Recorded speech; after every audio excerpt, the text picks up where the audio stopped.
So yan guys, kararating lang namin. Ulan na guys. Puntahan natin si Kumaring Irene dito sa construction site sa building ni Manti Bilab guys. Talaga to si Irene ang sipag. Pero sabi ko sa kanya mga kababayan, kung pwede hanggang ngayon na lang siya kasi mag-exam pa siya. So kailangan niya mag-review. Wait lang po. So yan guys, ito na. Update sa pinapagawang building ni Manti Bilab guys. Ayan. Ready na siyang bubungan. Ito po. Napalitadahan na rin yung mga side sa loob at sa labas. So flooring, tapos isa may bubong. Ayan. Ready na po. Sa mga bintana. So siguro mga guys, June, pwede nang lumipat dito yung office ni Ma'am. Ang laki siya guys. So kahit ilang empleyado yung mag-duty dito, pwede. Ayan. So tingnan, nandito si Kumaring Irene, saan kaya yun? Kasi naka-duty di siya dito eh. Pero sabi ko sa kanya, tumigil muna kasi mag-review. Kasi lapit na exam. Ayun. Kumaring Irene guys. Flooring na sa sunod niya. Flooring na. Flooring na sa sunod. Ayan.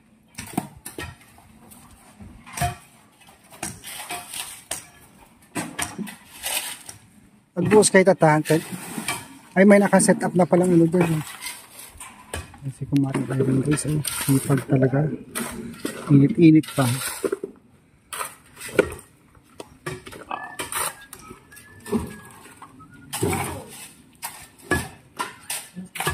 Sana hindi umulan para makapagbuhos.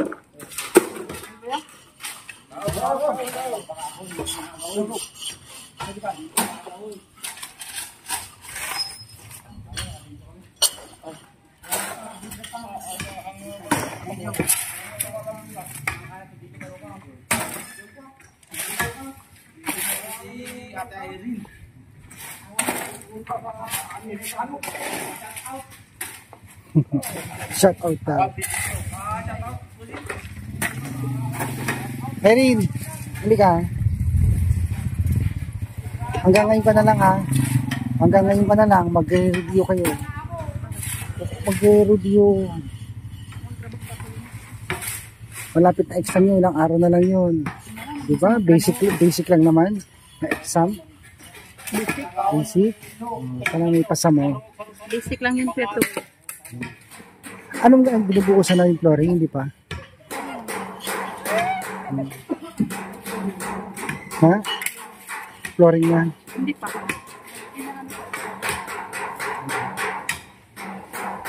Walang CR? Ha? Dami. Ayan. Kahit kailan ko ito eh.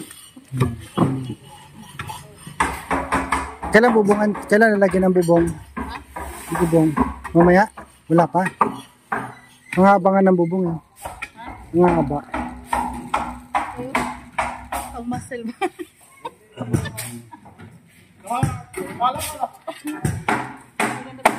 Ang muscle ba? Dahil buhangin to, sayang. Ay, magagamit pa yan. Pang pang buo sa flooring. Kaya pa?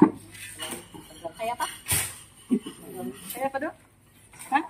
Kaya pa? Ayaw na. Ayaw na? Ayaw na. Hindi na kaya doon. Ha? Lupat na. Kaya mo ba? Lupat ka na.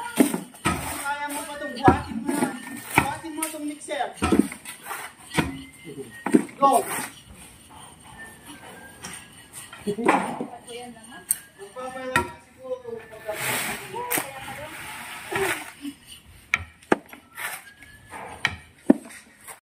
So yan, sana may kabit na ni Sir yung mga bakal sa taas. Kasi mamaya, yan guys, kung napapansin nyo, ang dilim. Ulan na talaga ito mamaya.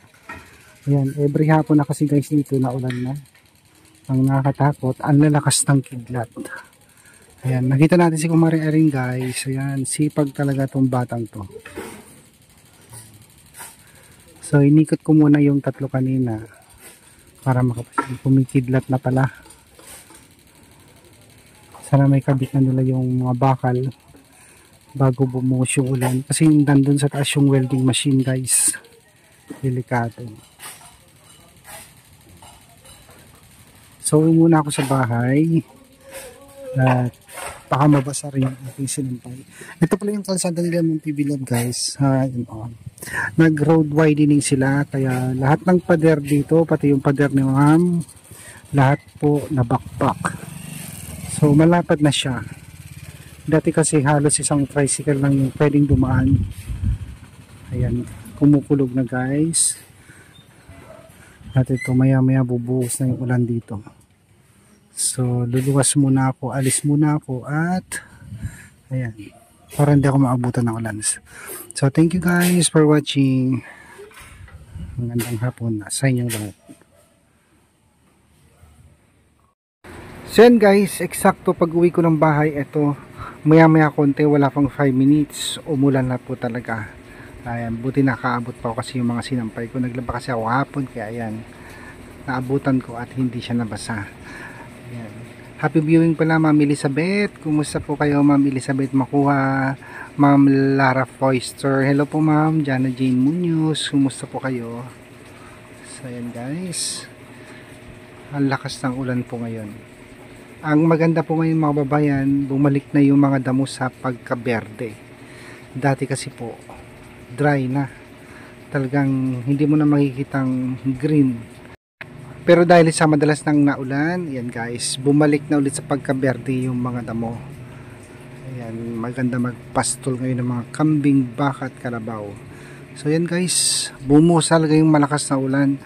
At sigurado ko nag-stop na naman muna sila Kumari Irene sa papala ng mga buhangin doon kasi pinapatag na po yung flooring ng building ni ma'am, then bubuhusan na po nila. Meron na pong nakaabang na mga bakal doon na inilagay nila para mabuhusan na siya ng flooring, pero sigurado ko nag-stop muna sila kasi walang bubong dahil umulan ulit ng malakas tuwing hapon guys, kasi dito naulan na. So yan, at sana may time kami manguha guys ng salagubang. Ito kasi yung month ko na naglalabasan ng mga salagubang. So itatry namin at isasama ko yung mga girls para ma-experience nila paano kumuha at matikman din nila yung mga exotic food dito sa Abra. So abangan nyo yan guys. Meron time na pupunta po kami, mangunguha kami ng mga salagubang. Muli po ay maraming salamat po sa walang sawang panonood. Thank you po sa inyo, sa mga viewers, sa mga subscribers. Thank you so much po. And God bless you all.